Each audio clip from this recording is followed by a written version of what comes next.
Fala galera, eu sou o Roberto e hoje vamos falar sobre os formatinhos de faroeste da editora VEC. E olha que teve muita coisa, hein? Tex, Zagor, Ken Parker, Chat e vários outros. Fica até o final aí para acompanhar esse vídeo que é altamente nostálgico aí. Vamos lá galera, vamos começar aí pelo mais famoso de todos, né?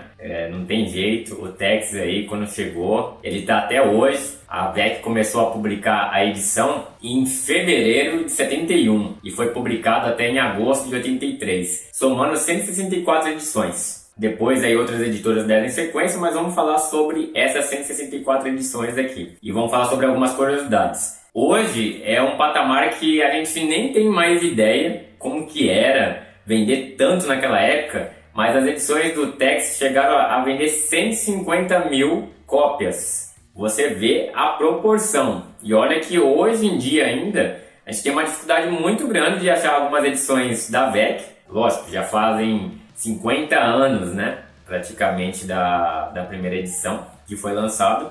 Só que a gente tem uma dificuldade. E interessante que a gente está falando aqui sobre os formatinhos. Só que a editora VEC ela começou a publicar o Tex em formato italiano, né? Até a edição 37 foi publicada no formato italiano. E essas edições são mais difíceis ainda de conseguir, né? Então a partir da 38, que foi em abril de 74, que ela começou a publicar o formatinho. Que aí perdurou, né, até o final da VEC e até hoje, né, se mantém o mesmo formato aí que a VEC adotou aí a partir desse número 38. Uma outra curiosidade que a gente tem aí, na edição número 1 e na edição número 52, é que em relação à segunda edição, que a gente também vai falar daqui a pouco aqui, né, elas tiveram a capa espelhada. Então você vai observar aí, elas estão em... Uma está numa direção, a outra numa direção diferenciada. Então, a número 1 da primeira edição para a segunda você já consegue diferenciar, né, que ela tem um formato diferente. Agora, 52 são os dois formatos, mas você pode observar que vai ter essa diferença aí que já é gritante, né, para você saber se é da primeira ou da segunda edição. Uma outra coisa aqui, a edição 43 e a edição 80, da primeira e da segunda edição. Elas têm as cores diferentes, né?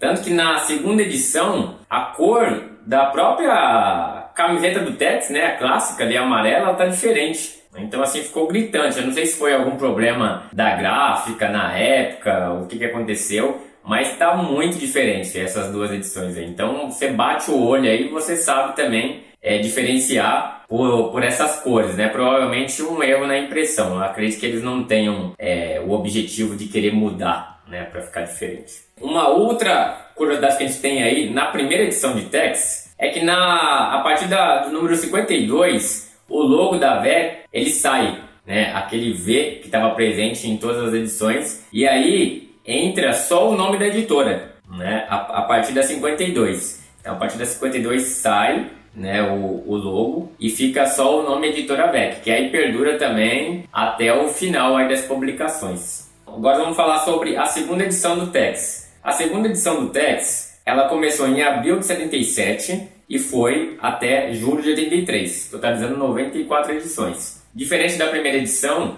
que teve o início com o formato americano, aqui já iniciou logo no formatinho direto, né? Então a editora já não adotava mais esse formato e ela começou a sair porque Tex vendia muito naquela época, né? Então já fazia alguns anos de publicação e muita gente queria adquirir os primeiros números. Então nada melhor do que você relançar a coleção. E eles colocaram uma tarja grande, né? Principalmente nas primeiras edições, chamando bem a atenção o amarelo ali, que é uma segunda edição da revista. Depois foram ficando ali já mais modesto, né? Não fica preto em cima ali do nome Tex, aliás, embaixo geralmente, né? Do nome Tex. Indicando que é a segunda edição.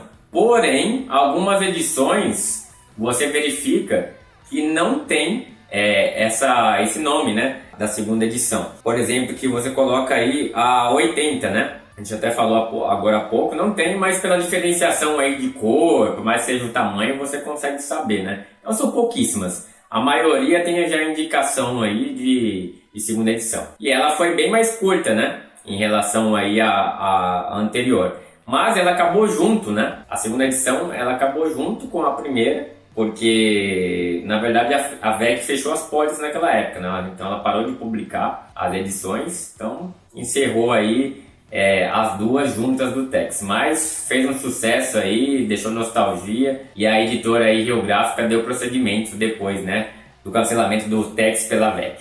Uma outra revista que os fãs hoje em dia estão acompanhando pela Mitos, mas também começou pela editora VEC, foi o Zago. Ele foi editado em 55 edições de agosto de 78 até julho de 83, que também foi o final aí da editora, né? Então, o Zago, uma das curiosidades que tem é que ele foi a segunda série da Bonelli, né, editada aí pela VEC. Teve poucas edições, né, pela questão aí do fechamento da editora, porém, né, já foi aí apresentado o personagem, que depois aí a editora Record também recuperou, e hoje em dia está sendo publicado aí pela Mitos. Uma outra coisa que muita gente não sabe é que tem um live action do Zagor, né, em preto e branco ainda. A gente vai deixar o link aqui na descrição para quem tiver curioso aí, dar uma olhadinha como é que foi esse live action aí de origem italiana, provavelmente, né, do Zagor. Ficou bem legal, tá bem, segue as características aí dos personagens aí da Bonelli. Uma outra série que super famosa aí também de quem gosta de faroeste foi o Ken Parker, que saiu a primeira vez pela editora VEC, já em formatinho. O interessante é que saía a inscrição na capa, Tex apresenta. Provavelmente uma tática de marketing para chamar a atenção dos leitores de Tex, né? Para trazer também aí, até porque o gênero das duas era o mesmo, que é o faroeste. E o Ken Parker ele começou a ser publicado em novembro de 78 e ele foi até agosto de 83, o final aí da editora VEC, né, sendo publicado em 53 edições. Uma outra curiosidade que tem, a gente vai falar sobre essa série também, o Chat, que ele saiu nas edições de 8 a 13 do Ken Parker, né, que depois foi republicado essas histórias aí, mais pra frente a gente vai falar também sobre esse material. E uma curiosidade, o autor, ele gosta muito de usar, assim, personagens reais para poder usar ali o semblante, né? E o Ken Parker, ele é inspirado no Robert Redford. Olha o sotaque aí como ficou bonito aí, né? Um ator super famoso na época. O Ken Parker, ele foi publicado pela Bonelli, tá? Mas ele é uma série que ele é dos autores. A gente até falou aqui sobre o Zago, que foi a segunda série da Bonelli publicada pela VEC, né? Então assim, já tinha sido publicado pela Bonelli, lá na Itália, né? Mas depois os autores lançaram para outras editoras, né? Até também formou a própria editora dele. E aí ele deu o fechamento da série anos mais para frente. Mas assim, não é uma série da Bonelli, é uma série dos autores que saiu pela Bonelli. Scorpio, uma revista aí de origem argentina, que também publicava aí histórias de Velho Oeste, né? Foi uma revista de curta duração, teve apenas 12 edições, né? Sendo iniciada em dezembro de 79 e fechou em janeiro de 81. Então foi assim, uma revista que ela teve o término aí antes do fechamento da editora, né? Ela só teve praticamente um ano de publicação com as duas edições. Só que teve grandes autores ali que foram publicados, né? Então você pega o Carlos Trídio, o Henrique Brecha e o Osterwald. Ó o sotaque aqui, essa é difícil, hein? Osterwald. Vamos ver se tá certo aí, né? Senão vocês me corrigem aí, que esses nomes às vezes é trava-língua. O Hawaii Maior, que foi publicado aí pela Lawrence recentemente, ele saiu primeira vez nessa revista. Eu acho que o pessoal que comprou essa edição já tinha uma nostalgia, porque já tinha lido na revista Scorpio aqui, publicada pela VEC. A revista Histórias de Faroeste, que ela foi publicada de dezembro de 79 até setembro de 82. 1982, né? Saiu em 28 edições. Então essa já foi mais longa do que a Scorpio que a gente comentou, né? Durou aí mais do que 2 anos. A maioria das histórias tinha origem americana, né? A gente vai até citar aqui alguns autores. O interessante é a gente falar, por exemplo, que algumas edições, né? Citando aqui como exemplo a 1 e a 6, ela também saiu histórias do personagem brasileiro Chet, desenhado aqui pelo Ofeliano e escrito pelo Wide Portela, né, que é um dos irmãos lá que iniciaram aí o personagem mais pra frente. Então, mais uma vez o Chet aparece numa outra revista aqui que ainda não era o título dele, mais pra frente vai sair, né? E olha só a gama de artistas que a gente tinha aí nessa revista, né? Jack Kirby chegou a ter histórias publicadas lá. Steve Ditko, né? Então aí você vê, né? Pessoal aí dos super-heróis que também fez faroeste, acho que muita gente não sabia, né? Aqui também a gente tem a dupla italiana, o Ivo Milazzo e o Giancarlo Berardi, que é, né? A gente já falou ali também do Ken Parker, né? A dupla criadora. Só que aqui eles não estão com o Ken Parker. Aqui eles estão com a série Welcome to Springville, né? Que também está sendo republicada aqui em formato maior, né, pela editora Grafite. Então saiu aqui a primeira vez. Muita gente também não deve saber. Acha que o material era originalmente, nunca foi publicado aqui no Brasil, né, originalmente. Então ele já saiu aqui nessa revista aí, Histórias do Faroeste. Então muito legal. A gente vê assim que a revista teve um peso, né? Colocou vários artistas, tanto brasileiros como americanos e italianos dentro desse mix, que é bem legal. Então, ó, vários personagens aqui também conhecidos, né? O Cisco Kid, Durango Kid, Jesse James e o Wild Bill, né? Tanto que os últimos dois aqui também desenhados aí por autores brasileiros. E olha só que interessante, gente. A gente colocar aqui, ó, capas de autores brasileiros aqui. Ficaram muito bonitas, né? Ó, na 23 a gente tem capa desenhada pelo Antonino Omobono, a 24. 25 a gente tem capa do Júlio Shimamoto. 26 do Mozart Couto. E nessa 26, além da capa ser do Mozart, também tem um personagem com arte e desenho dele, Chusca, que tá até lá, ali na capa, né? Júlio Emílio Brás também escreveu algumas histórias aqui. Então, assim, só enriquece mais ainda, né? Essa revista. Aí eu acho que provavelmente no finalzinho, todas as capas ali, né, de autores aqui que a gente vai lembrar hoje, ó, a 27 também tem do Shimamoto, e a 28, ó, interessante, a gente tem história com arte do Flávio Colim e do Tony Carson, né, que usava esse codinome aí, o nome dele era Antônio Ribeiro.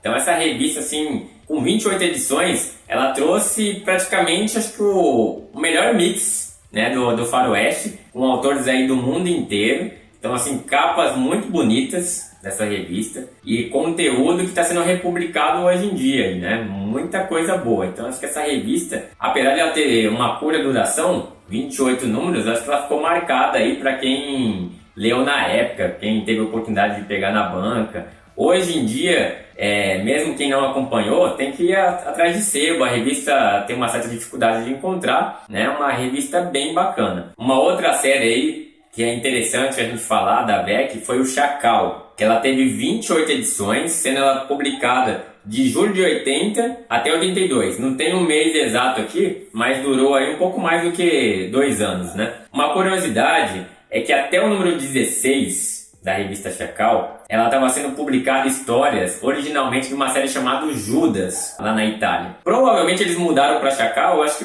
por causa do nome, né? O nome de repente não pegaria legal comercialmente, as pessoas poderiam não comprar. Então eles colocaram aqui Chacal. Tanto que o Judas depois saiu mais para frente com o nome original pela Record, né? Em 16 volumes ali no formato italiano mesmo.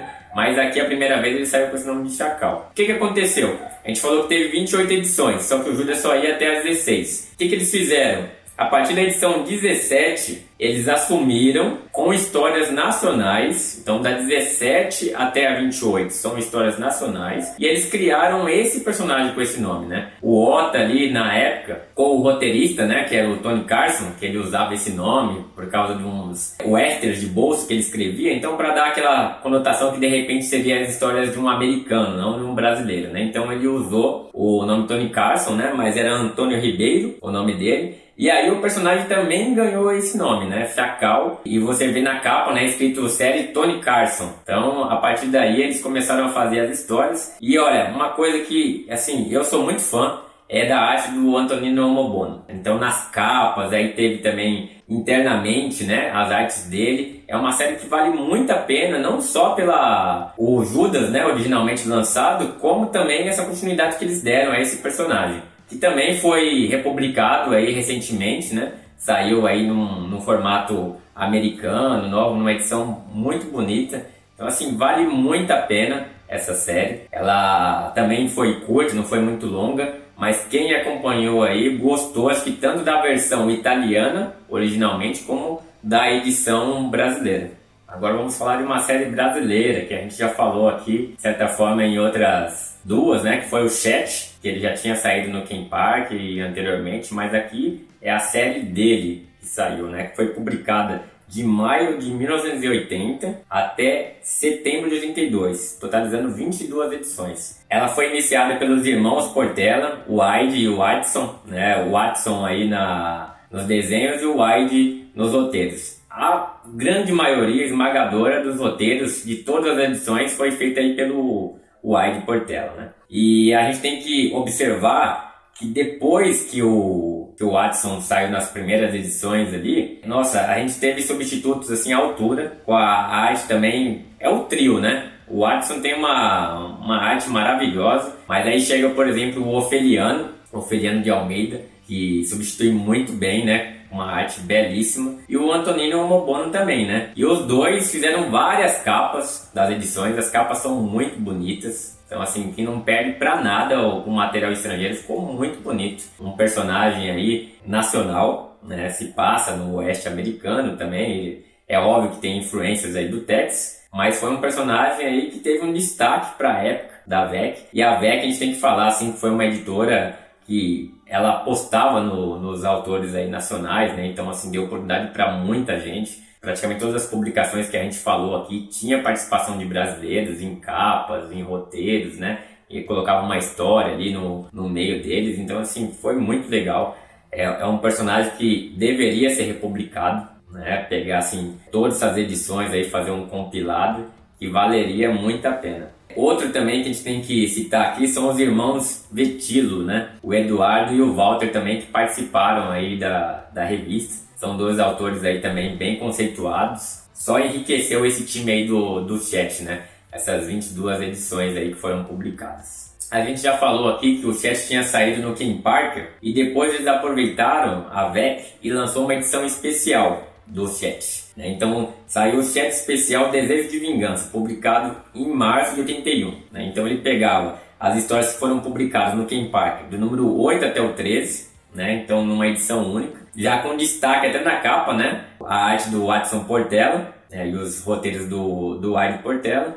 E a capa do Ofeliano de Almeida também, que ficou linda, linda. Então foi uma edição especial aí, né, caprichada, para a pessoa pegar e ter todas essas histórias aí com a arte do Watson que foram publicadas no King Parker anteriormente. Vale muito a pena. Essa edição deve ser muito difícil. Eu que trabalho em sebo nunca vi, né? Já tive algumas edições mensais do chat, mas essa eu nunca vi. Então, assim, se passar pela minha mão aqui, com certeza eu vou pegar, até para aproveitar para fazer uma resenha aí pra galera. E aqui uma outra edição especial pra gente fechar é o Almanac Bang Bang. É um termo aí que o pessoal usava, né? Então, muita gente falava faroeste, bang bang, né? Que seria o onomatopeia do tiro, né? Não sei se eu falei bem, né? Bang bang, né? Acho que o pessoal costumava falar mais, né? A minha mãe mesmo, quando eu assistia os filmes de faroeste, ela não falava assim, vamos assistir um filme de faroeste, de western. Ela falava, né? Vamos assistir o filme de Bang Bang?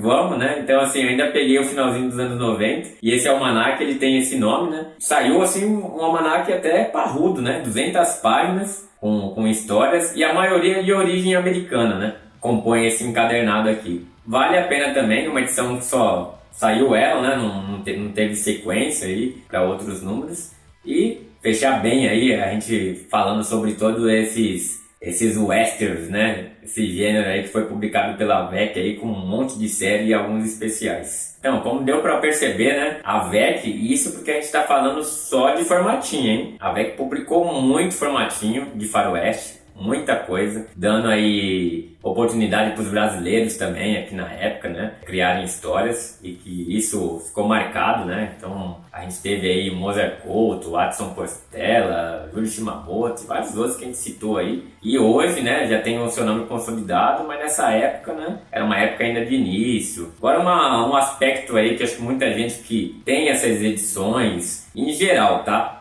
Todas da VEC aqui, elas têm um problema que a lombada quadrada, se não for bem acondicionado, como for, e ainda manuseado, elas têm um problema de rachar no meio. Eu mesmo aqui que tenho sempre já tive muitas edições que às vezes você fica com duas, né?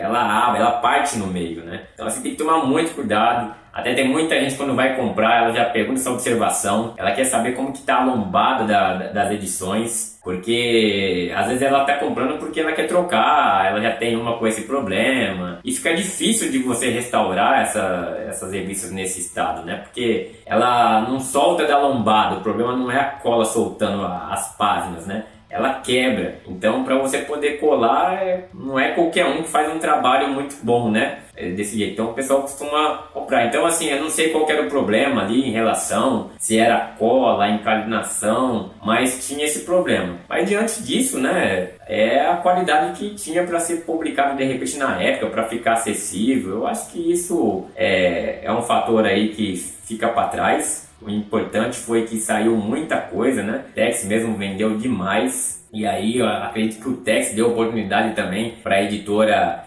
investir mais nesses faroestes, tanto nacional como outras coisas internacionais aí que saiu, o próprio Ken Parker, o Zagor, né? Então acho que foi o impulsionamento e, né, infelizmente aí a VEC acabou fechando as portas aí no comecinho da década de 80, né? Deixou muita saudade para trás e quem acompanhou essa época, teve oportunidade aí de comprar em banca, ficou muito contente, né, com esses títulos publicados, tem essa nostalgia dos faroestes. E graças aí à VEC aí, outras editoras puderam continuar aí com esses faroestes e estamos aí até hoje, né? Agora o que fica é a lembrança, né? Quem pode ter esse material para lembrar ou quem consegue também por curiosidade comprar para poder ler aí essas histórias que nem todas foram republicadas ainda, né? Galera, quem gostou desse vídeo, a gente fez mais um vídeo aí no sistema de nostalgia, né? Curte, compartilha. Se ainda não é inscrito no canal, se inscreve, toca no badalo aí para receber novas notificações. Isso vai ajudar muita gente aí a produzir mais vídeos, né?